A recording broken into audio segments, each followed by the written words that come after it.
पांचवा पार्ट है वृक्षा और हम देख रहे हैं यूट्यूब चैनल पढ़ो एकेडमी। एनसीईआरटी संस्कृत क्लास 6 की बुक है ये रुचिरा, उसका पार्ट है वृक्षा। यहाँ वृक्षों के बारे में जानकारी दी है और ये श्लोक शैली का पार्ट है, तो आपको इसमें श्लोकों के सबके अनुवाद करा देता हूँ, इसके क्वेश्चन आंसर भी करा रहा हूँ।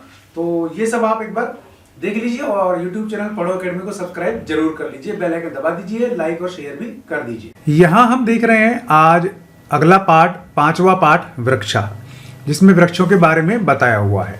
ठीक है, अब ये एक कविता है और इसमें अन्वय का बड़ा महत्व होता है। कविता कोई सी भी हो जिसमें अन्वय का बड़ा महत्व हुआ करता है। तो चलिए एक बार हम इस कविता को देखते हैं। वने वने निवसंतो वृक्षा वनम वनम रचयन्ति वृक्षा शाखा दोलन आसीना विहगा तै किमपि कूंजति वृक्षा पिबन्ति पवनम जलम संततम साधु जना इव सर्वे वृक्षा स्पर्शन्ति पादै पातालम च नभः शिरसु वहति वृक्षा पयो दर्पणे स्वप्रतिबिम्बं कौतुकेन पश्यन्ति वृक्षा प्रसार्य स्वच्छ छाया संस्तरणम कुर्वन्ति सत्कारम वृक्षा। कुल मिला के यहाँ श्लोक है 6।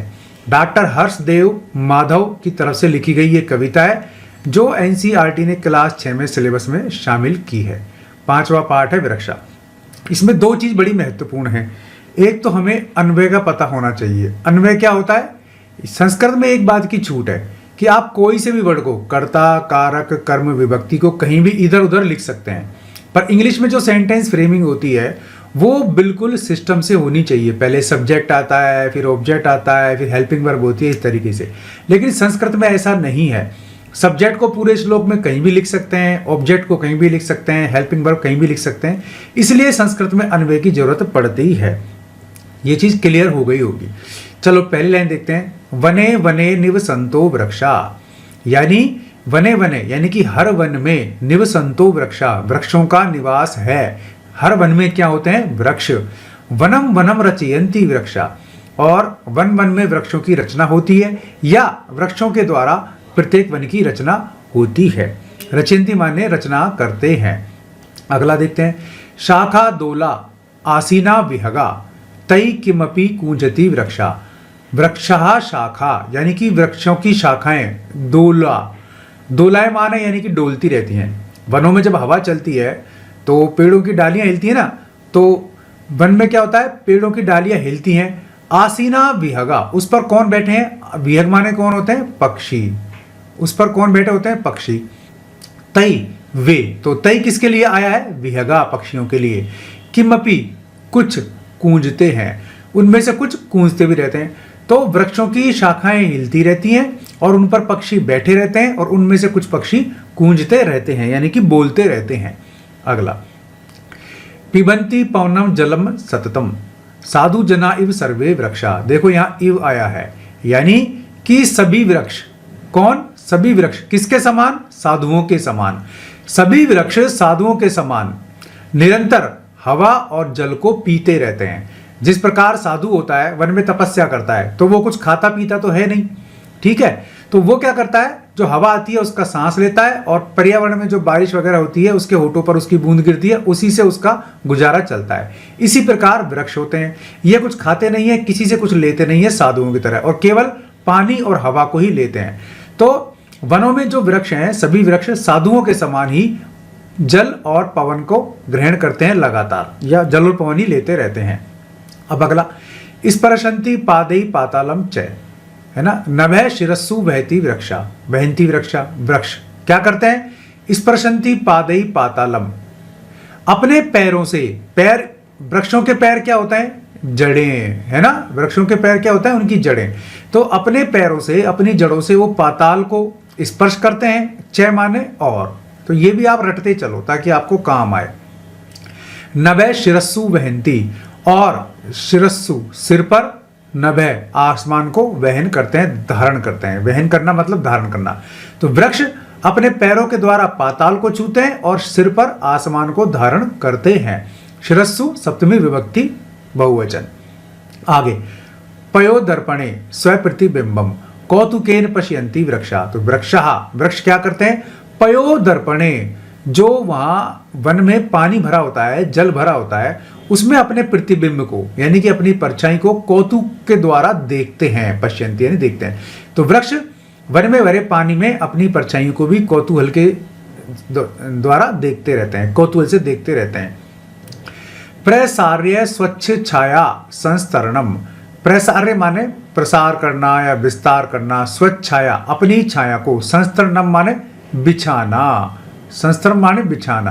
पेड़ की छाया तो उसके नीचे ही होती है, आसपास होती है, तो जैसे किसी ने वहां बिछोना बिछा दिया हो, तो अपनी छाया को वो बिछा करके कुर्वंती सत्कारम रक्षा, सभी का सत्कार करते हैं। हम देखते हैं जब हम धूप में निकलते हैं, बारिश में निकलते हैं, तो पेड़ों के नीचे चले जाते हैं, तो जब धूप आती है तो हमें गर्मी लगती है और हम पेड़ के नीचे चले जाते हैं, तो पेड़ अपनी छाया को बिस्तर के समान बिछा देते हैं और हम सभी का स्वागत करते हैं। तो पेड़ अपनी छाया को बिछाकर सभी का स्वागत करते हैं। अब एक बार वापिस से हम ऊपर से इसका फटाफट दोबारा से दोहरान कर लेते हैं। वने वने निवसंतो वृक्षा, हर वन में वृक्षों का निवास होता है। वनम वनम रचयन्ति वृक्षा, वनों से ही वृक्षों से ही वनों की रचना होती है। शाखा दोलासीना विहगा तई किमपि कुंजति वृक्षा, वृक्षों की जो शाखाएं हैं लगातार हिलती रहती हैं, उन पर पक्षी बैठे रहते हैं और उनमें से काफी सारे पक्षी कुंजन करते रहते हैं, बोलते रहते हैं। पिबंती पवनम जलनम सततम, साधु जना इव सर्वे वृक्षा, सभी वृक्ष साधुओं के समान ही जल और पवन का पान करते हैं, उनको पीते रहते हैं लगातार। स्पर्शन्ति पादई पातालम च, अपने पैरों से वो पाताल को स्पर्श करते हैं, कौन? वृक्ष। और अपने नभ पर यानी अपने सिर पर, शिरस्सु सिर पर, नभ को यानी आकाश को धारण करते हैं। तो पेड़ अपने पैरों से, अपनी जड़ों से पाताल को छूते हैं और सिर पर आसमान को धारण करते हैं। पयो दर्पणे स्व प्रतिबिंबम कौतुकेन पश्यन्ति वृक्षा, और वृक्ष जो तालाब रूपी दर्पण है उसमें अपने प्रतिबिंब को कौतुक से देखते हैं। प्रसार्य स्वच्छ छाया संस्तरण, अपनी छाया को बिस्तर के समान बिछाकर वृक्ष सभी का सत्कार करते हैं। ये आपकी कविता का हिंदी अनुवाद हो गया। अब हम क्वेश्चन आंसर आ जाते हैं। ये इसके हिंदी अनुवाद है। वने वने प्रत्येक वन में, इन ईच फॉरेस्ट, निवसंत यानी कि लिविंग, रचयन्ति यानी कि मेक, शाखा यानी ब्रांचेस, दोला माने स्विंग, आसीना माने स्टिंग यानी बैठे हुए सिटिंग। तो विहगा पक्षीगण, किमपि कुछ भी, कुंजंती कूकते हैं कूकती है, सततमन निरंतर लगातार, ऑलवेज, साधु जना तपस्वी लोग, सज्जन सेजेस। तो ये आपका हिंदी अनुवाद और इंग्लिश में अनुवाद है संस्कृत शब्दों का। इव माने की तरह, लाइक, पीबंती माने पीते हैं, ड्रिंक, स्पर्शंती स्पर्श करते हैं, टच, नभ माने आकाश को, दी स्काई, शिरस्सु माने सिर पर, ऑन हेड, वहती माने ढोते हैं, कैरी, पयो दर्पणे जल रूपी दर्पण या आईने में, इन मिरर लाइक वाटर, स्व प्रतिबिंबम अपने प्रतिबिंब को, वंस ऑन इमेज, पश्यन्ति माने देखते हैं, सी लुक एट, कौतुकेन आश्चर्य से, विद वंडर, प्रसार्य माने फैलाकर, एक्सपेंडिंग, स्वच्छ छाया संस्तरणम अपनी छाया रूपी बिस्तर को, ऑन शेडोज बेड, स्व प्लस छाया प्लस संस्तरणम, इसका संधि विच्छेद में दिया हुआ है। सत्कारम माने आदर यानी कि रेस्पेक्ट। अब इसका हम क्वेश्चन आंसर देख लेते हैं। वचन अनुसारम रिक्त स्थानानि पूर्यत, वचन के अनुसार रिक्त स्थानों की पूर्ति करो। तो चलिए रिक्त स्थानों की पूर्ति करते हैं हम यहाँ। अब देखो, एक वचन, द्विवचन, बहुवचन, तो ये दिया हुआ है, जहां जो खाली है में वो भरना है। तो यहाँ द्विवचन दिया हुआ है, इसका एक वचन और बहुवचन हम भरेंगे, तो ऊपर वाले की तरह ही होगा। तो यहाँ लिखेंगे हम जलम, जले में, जलम, जले, जलानी, जलानी, बिंबम, बिंबे, बिंबानी। ठीक है, तो जैसा ऊपर वाला दिया है ठीक वैसा आपको बनाना पड़ेगा। वृक्षम, अब वृक्ष का देखते हैं। वृक्षम, वृक्षो, वृक्षान, तो यहां हम लिखेंगे पवनम, पवनम, पवनौ, पवनान, जनम, जन, जनम, जनौ, जनान।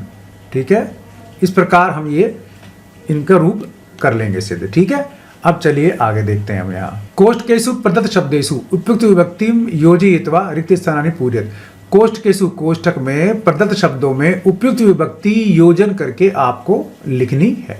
ठीक है, अहम रोटी काम खादामी, अहम आया है, खादामी आया है, तो रोटी का हमें यहाँ वो बनाना पड़ेगा रूप।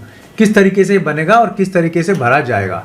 त्वम जल, अब हमें जल का बनाना है, त्वम जलम पीबसी, तो ये किस प्रकार बनाना है, तो त्वम जलम पीबसी। अब हमें जल का रूप बनाना है, तो इसमें हमको लिखना पड़ेगा जलम, जलम। आप स्क्रीनशॉट भी ले सकते हैं और पढ़ो एकेडमी इस यूट्यूब चैनल को सब्सक्राइब भी कर लीजिए और लाइक और शेयर कर दे दोस्तों में। ठीक है, आप ये जो लेसन पढ़ रहे हैं पढ़ो एकेडमी पर देख रहे हैं। छात्र है पश्यति, दूरदर्शनम, छात्र क्या देखते हैं, दूरदर्शन देखते हैं, दूरदर्शनम। ठीक है, अब चलिए ये दूरदर्शनम, ये यहां से हटा देंगे हम इसको। ऊपर जो हमने लगाया इसको हटा देंगे। चलिए आगे आगे लेते हम। वृक्षाः पवनम पीबंती, वृक्षा किसको पीते हैं, किसको, पवनम, पवनो। हमें सब में ये भरना है। ये आप देखिए पवनम, ता कथायाम या कथाम, तो हम यहाँ लिखेंगे कथाम। आवाम जंतुशालाम, आवाम जंतुशालाम, जंतुशालाम गच्छावः। अब नीचे देखिए, वृक्षः नभः शिरस्सु वहन्ति, अधोलिखित वाक्येषु कर्तृपदानि चनुत। हमें यहाँ कर्ता पद चुनने हैं। कर्ता कौन होता है, जो किसी काम को करता है या जिसमें किसी काम का करना या होना पाया जाता है उसको हम कर्ता कहते हैं। वर्ब, तो हमें यहाँ वर्ब चुननी है। कर्ता कौन है, यानी काम को करने वाला कौन है। इसका अर्थ देखिए, वृक्षाः नभः शिरस्सु वहन्ति, वृक्ष नभ को सिर पर धारण करते हैं। तो धारण करने वाला कौन है यहाँ, वृक्षा। तो यहाँ कर्तृपद क्या होगा, वृक्षाः। व्यगा वृक्षेषु कूजन्ति, पक्षी वृक्षों पर कूजते हैं। तो यहाँ कूजने वाला कौन है, पक्षी, यानी कोई भी काम है उसको कर कौन रहा है, वो यहाँ कर्तृपद होगा। अब पयोदर्पणे वृक्षाः स्वप्रतिबिंबनम पश्यति, पयोदर्पण में वृक्ष अपने प्रतिबिंब को देखते हैं। तो प्रतिबिंब कौन देख रहा है, वृक्ष देख रहे हैं। कृषक है अन्नानि उत्पादयति, किसान अन्न का उत्पादन करता है। तो उत्पादन कौन कर रहा है, किसान कर रहा है। सरोवरे मत्स्याः सन्ति, सरोवर में मछलियां हैं। तो यहाँ कर्ता कौन है, मछली। तो इस प्रकार आपको यहाँ कर्तृपद चुनने हैं। अब देखते हैं हम नीचे, प्रश्ना नाम उत्तराणी एक पदेन लिखत, प्रश्नों का उत्तर को एक पद में लिखना है हमें। वृक्षाः कई पातालम स्पृशन्ति, वृक्षा कई, वृक्ष किसके द्वारा पाताल को स्पर्श करते हैं, हमने देखा तो ऊपर पादई, पैरों के द्वारा। तो दो पैर है तो पादौ है ना। वृक्षा किम रचयन्ति, वृक्ष किसके के द्वारा रचे जाते हैं, वनम वनम, इसका आएगा आंसर वनम वनम। व्यगा कुत्र आसीना, व्यगा कहाँ पर है, शाखायाम, वृक्ष किस पर बैठते हैं, पक्षी, शाखाम, शाखा पर। कौतुकेन वृक्षा किम पश्यन्ति, क्या देखते हैं, वो स्व प्रतिबिंबम, वो अपने प्रतिबिंब को देखते हैं वृक्ष। अब नीचे देखते हैं हम, यहाँ नीचे है समुचित पदे रिक्त स्थानानि पूर्यत, समुचित पदों का रिक्त स्थान पूर्ति करो। एक वचन, द्विवचन, बहुवचन। हमें यहाँ द्विवचन और बहुवचन भरना है, लेकिन ये जैसा ऊपर है वैसा ही चलेगा। गज के रूप अश्व के समान ही चलेंगे या अश्व के रूप गज के समान ही चलेंगे। अश्व है अश्वऊ, अश्वाहा, ये आपको याद करने ही पड़ेंगे भाई, ठीक है। अब सूर्यम, सूर्यो, सूर्यान, तो यहां हम लिखेंगे चंद्रान, चंद्र है ना ये, तो हम यहां लिखेंगे चंद्रम, चंद्रऊ, चंद्रान। विडालेन यानी कि बिलाव। अब विडालेन का कैसे लिखेंगे हम यहां पर, विडालेन, विडालाभ्याम विडाली, तो यहां हम लिखेंगे मंडूक का बनाना है हमें, मंडूकेन, मंडूकेन, मंडूकाभ्याम मंडूकई, इस प्रकार आपको लिखना पड़ेगा। सर्पाय, सर्पाभ्याम सर्पेभ्य, जिस प्रकार नीचे है वानराभ्याम, तो यहां लिखेंगे हम सर्पाभ्याम सर्पेभ्य, यहां लिखेंगे हम वानराय, वानराभ्याम वानरेभ्य, ठीक है। मोदकात, मोदकाभ्याम मोदकेभ्य, यहां आएगा मोदकाभ्याम मोदकेभ्य, ठीक है। अब यहां आएगा वृक्षात, वृक्षात, वृक्षाभ्याम वृक्षेभ्य। जनस्य, जनयो, जनानाम, तो यहां लिखेंगे हम क्या, शुकस्य, शुकयो, शुकानाम। शिक्षके, शिक्षकयो, इसमें आएगा शिक्षकयो। शिक्षकेषु, मयूरे, यहां आएगा मयूरे, मयूरयो, मयूरेषु, ये आ गई आपके सप्तमी विभक्ति। अब देखो, हे बालक, हे बालकौ, हे बालका, ये संबोधन है। तो हे नर्तकऊ, हे नर्तकहा, इस प्रकार आपको करना। भिन्न प्रकृतिकम पदम चिनुत, भिन्न प्रकृति के पद चिन्हो। आप इनको ऐसे ऊपर नीचे करके भी देख सकते हैं इस चैनल पर, क्योंकि आप देख रहे हैं पढ़ो एकेडमी और इस पर ही ये आपको क्लास 6 का पार्ट यानी चैप्टर 5 करवाया जा रहा है, संस्कृत का हिंदी ट्रांसलेशन और क्वेश्चन आंसर। चलिए अब अगला क्वेश्चन, इसका 6 नंबर क्वेश्चन देखते हैं। भिन्न प्रकृतिक पदम चिनुत। तो पहले में ये देखना होगा कि इसमें किस प्रकृति के पद हैं और उससे अलग कौन सा है। तो देखो गंगा, लता, यमुना, नर्मदा। अब इसमें देखो गंगा एक नदी है, यमुना एक नदी है, नर्मदा एक नदी है, लेकिन लता नदी नहीं है, इसलिए इसका ये सही पद होगा। उद्यानम, कुसुमम, फलम, चित्रम। तो देखो उद्यान, कुसुम और फल, ये उद्यान, कुसुम, फल प्रकृति जुड़ी चीजें हैं, चित्र इससे अलग हो गया। ठीक है। अब अगला लेखनी, तूलिका, चटका, पाठशाला। तो चटका माने होती है चिड़िया, पाठशाला माने पाठशाला, तूलिका माने ब्रश और लेखनी माने लेखनी। तो तूलिका, लेखनी, पाठशाला सेम होगा, इसका आंसर होगा चटका।